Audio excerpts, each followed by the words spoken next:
Hello everyone and welcome back to Coding 101.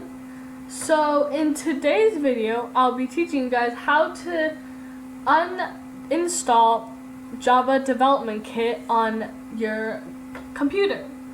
So the first thing that you want to do is press your Windows key and then type in add or remove programs. And as you can see, it's right here. So you'll want to run this program as the administrator. So in my case, I am the administrator on this program, so I can just click directly into that. Okay, and then down here, you can search the list for Java,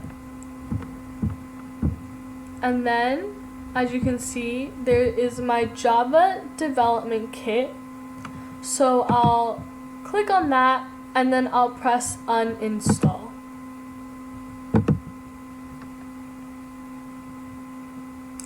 Now it'll start removing it, which might take a while. And then it'll ask for administrator permission. So I'll just press yes, and then it'll start uninstalling it. So now it's finished uninstalling my Java Development Kit. So now I should be able to go to my command prompt. So I'll just search up cmd and then press enter. And then if I type in Java C,